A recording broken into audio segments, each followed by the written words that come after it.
Important, I think, important and damaging. It was important for me to be raised by my grandmother because I know the sacrifice ended up to be a positive for me. So I knew that I needed to be away from my mother for an extended period of time during the key, I guess, nurturing time of my life, from pretty much from newborn to like six and a half. So that was important to me because I knew the end result was where I am today. My mother was able to get herself together. She was a single mother and was able to earn enough money to give me the life that I currently have. So although it was important, but I also say it's kind of damaging because it affected my relationship with my mother. Okay. What has been your greatest adversity and how did you overcome it? I would say when I was 30, dealing with a mother with who was diagnosed as clinically depressed. It was something that was held back from me when I was a child. So it was like this secret that they kept from me. And then when I was 30, I guess that's when they drew me into the fold. And it was a little too late because it got to the point where my mother was kind of trying to deal with things throughout, my upbringing, and then it just kind of got out of control. So then I had to take over where my family couldn't. And I think that experience is a positive for me because I realized that I can get through anything. If you can get through a mother that was severely depressed, who also tried to commit suicide, to the point where now there's nothing you feel that you can't do, I think, that's a positive. But at the same time, I think my life suffered a little bit in the sense that I wasn't able to do a lot of things at that age that most kids did. So I had a lot of responsibility where sometimes I wonder if my mother wasn't sick, that maybe I wouldn't be, like 43 and unmarried and in the position I'm in, because those key times I was kind of responsible for my mother, and then that had an adverse effect on me, which kind of made me depressed, and I had to work on myself.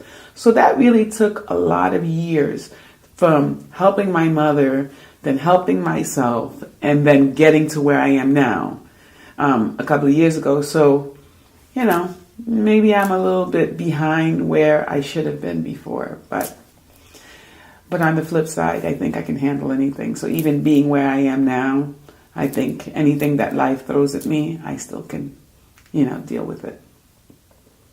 Great. Yeah. That's a hard question. I guess somebody who can take hold of a situation and gear it in whatever direction, whether it's good or bad. So that's how I would describe it. Okay. What is your relationship to money?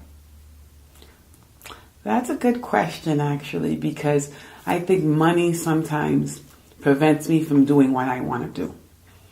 Because I was raised by a single mother, at a very early age, I knew that I had to provide for myself, and then in turn help her out. So I was working since I was 16. Until this day, I've always had this thing where I need to have a safety net. While sometimes I look at other people, they have their parents as a safety net. I don't have my parents as a safety net. So unfortunately, money is very important to me because I feel like without it, I will have nothing. I don't have anybody to count on. So unfortunately, sometimes I don't follow my dreams because it would probably take me away from my profession, which keeps me, which puts me in a good position to take care of myself and my family. But at the same time, I can't follow my dreams because my dreams don't necessarily pay the bills.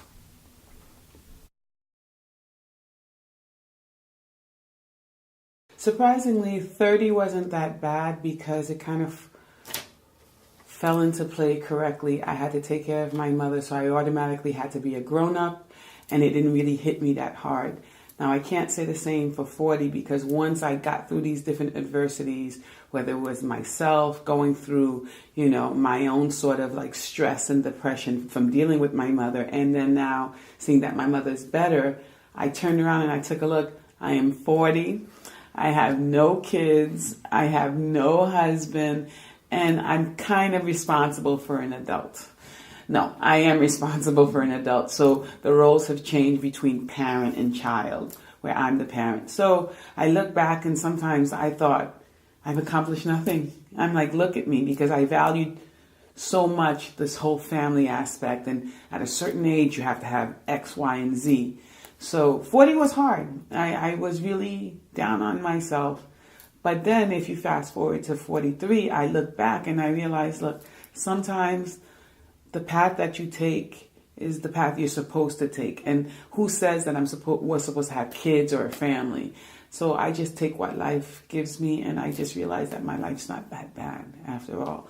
Now, I'm not going to say that it doesn't bother me that I don't have those other things, but it doesn't really, I don't feel like nothing because I don't have it, because I used to. Is aging something you think about? I think aging is, the only time aging matters to me is when I think about the ability to have kids. But other than that, I don't think so. Because first of all, I don't think I look my age. And I'm told that I don't look my age, and I really take care of myself. So for me, as long as I feel good physically and mentally, that's all that matters. But just that sort of, behind my head, I always think about, sooner or later, like the possibility of having kids will be null and void. How do you handle uncertainty? Terribly. I think I have this sort of mild case of compulsiveness. I worry about things a lot, and until it's solved, I constantly try to work to, make it more certain, or just eliminate the situation right away. I'm not good with stress, so what I try to do is I try to eliminate it right away. And uncertainty for me is quite stressful. So I try to make it certain or just get rid of it altogether. I can't live with it for too long. It's just the sort of compulsive nature. If there's something that needs to be done or confirmed, let's do it and get it over with. Okay. Do you consider yourself a patient person? Not really. Because going back to what I said, compulsiveness, I want things done. I'm very orderly. I am considered like a very prototypical Aries, where I just have a schedule. I have a to-do list. I need to accomplish this by such and such time.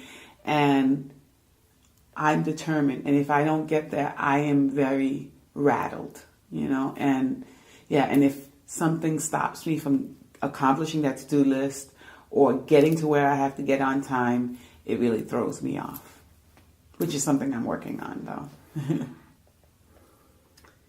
Do you have any fears that you have overcome, and how did you overcome them?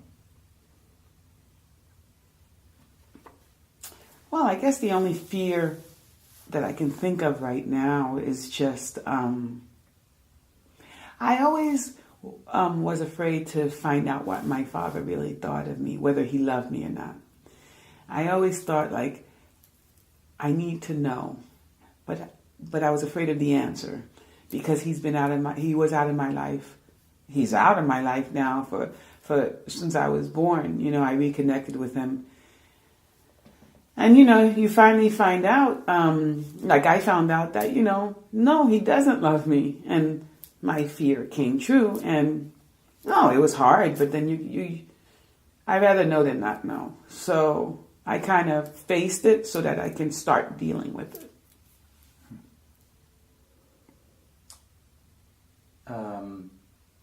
What art form do you like the most, and why?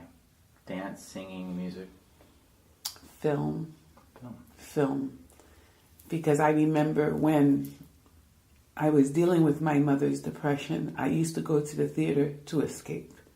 And I remember sometimes I would spend the whole day going to back films. I remember one time I did 4 films in a row because it was a way to just completely escape from where I was. And I think ever since then, I think I use it as a way to make me happy or to appreciate life, depending on the topic.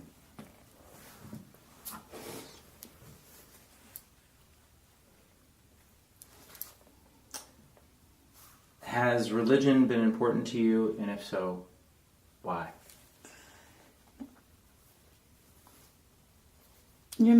I grew up a Catholic, and to my family that's very important. So I did all the steps that a prototypical Catholic girl should do. I did baptism, communion, penance, confirmation, and it was just ingrained. I just did what I was told. And as I got older, I just kind of steered away from it because I realized you don't always have to go to church every Sunday to believe in God or to show that you believe in God. So I appreciate it now from afar, that I know how to pray myself. I don't have to go to church. Well, before I was taught, no, you have to go to church in order to pray. So religion is still part of my life, but not in a formal sense.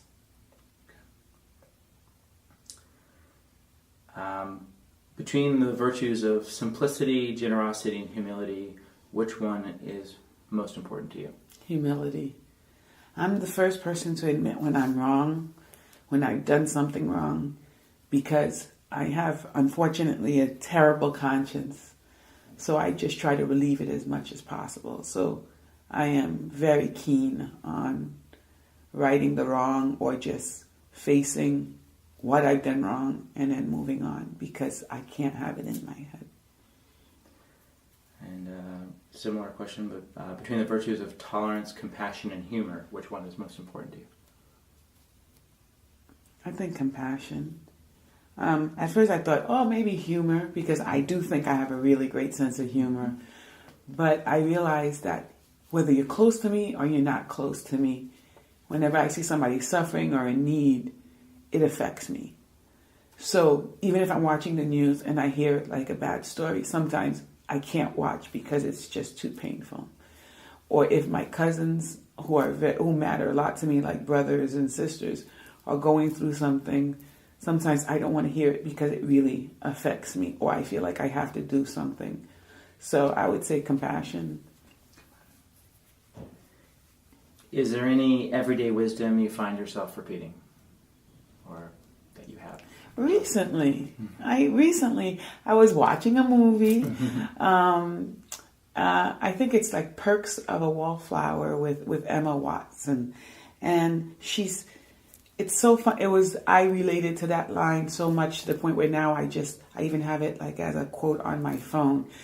She's crying and she's wondering how come, her boyfriend treated her bad and so on and so forth. And her friend's answer was, well, we accept the love that people give us. And sometimes I accept less and I need to not accept less. So I just always keep that in the back of my mind to make sure that I accept more than I used to think I deserved.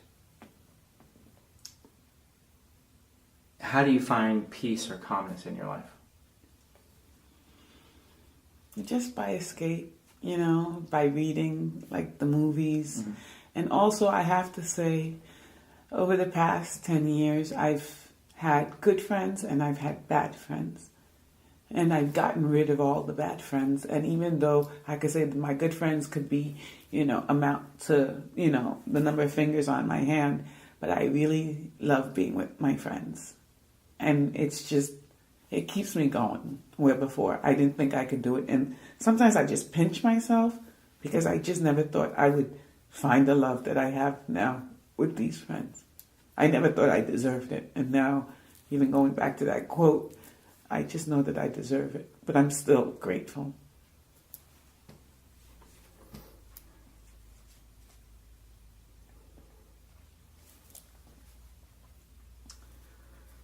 And final question right now. Mm-hmm. But, what is wisdom to you? what I learned from other people. And before, I never thought I was that wise. So I used to always seek wisdom. I used to go to people who I had the utmost respect for because I didn't think I could maybe solve things on my own, or I didn't think I had the ability. But then I realized there's a lot of people who do come to me either for wisdom or that I just invoke wisdom and it's helped people out. And it's just a surprise that I have wisdom. So what, me, me, surprisingly enough, me. That's what wisdom means.